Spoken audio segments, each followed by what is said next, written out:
Hey, what up everybody? This is Stevie Breach coming to you here today. Last week I watched the main event, Hulk Hogan against Andre the Giant, with Hulk Hogan losing the WWF Championship live on NBC in the most watched wrestling event of all time, with 33 million people turning in to see Hogan versus Andre for free, just literally a year after seeing it at WrestleMania IV with 93,000 people packed into the Pontiac Silverdome to see this.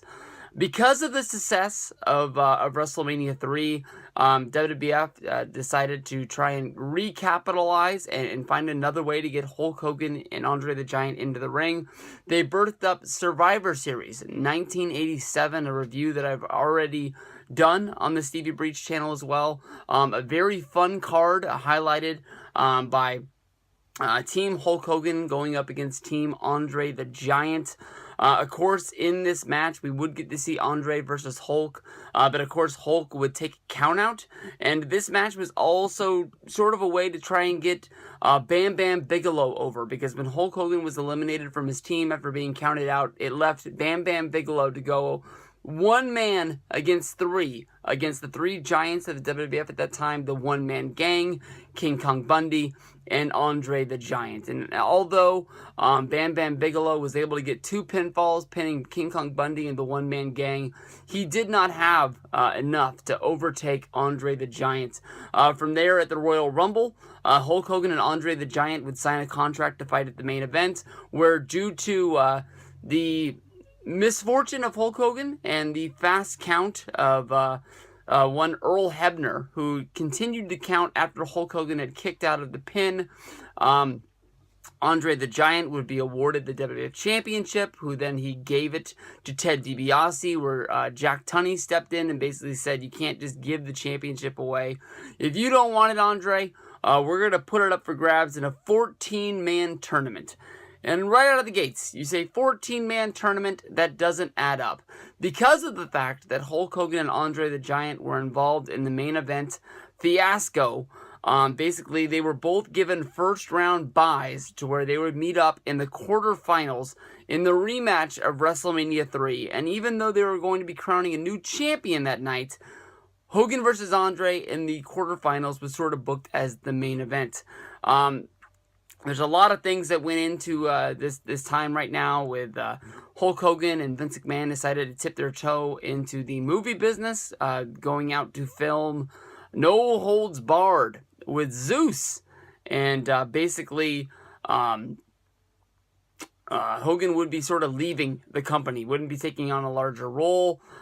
Then we get back into the quarterfinals with Hulk Hogan going up against Andre the Giant. Really short, non-memorable match. Hulk Hogan not being able to get the best of Andre, just flat out hits Andre with the steel chair. They go on to have like a lightsabers war with steel chairs, basically like Star Wars, going back, hitting each other back and forth.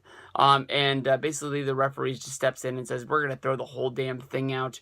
Andre and Hulk both eliminated from the tournament, where we knew that we were going to be crowning a new champion at this moment.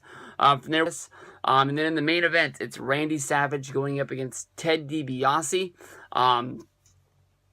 This would be a really, really classic, really, really big match. Of course, with the draw, double DQ with Hogan versus Andre, DiBiase would be going into the final fresh, and we would be able to see, what's Randy Savage going to be able to do to overcome the odds. When Ted DiBiase comes down to the ring, not only does he have his bodyguard Virgil, but he has Andre the Giant with him. Due to the constant outside interference, Miss Elizabeth actually leaves the ring, where it looks like she's just flat out dumping Randy Savage, only for minutes later to be bringing Hulk Hogan with a steel chair down to ringside. I don't know if this is the equalizer because of the fight with Andre earlier, but I don't know.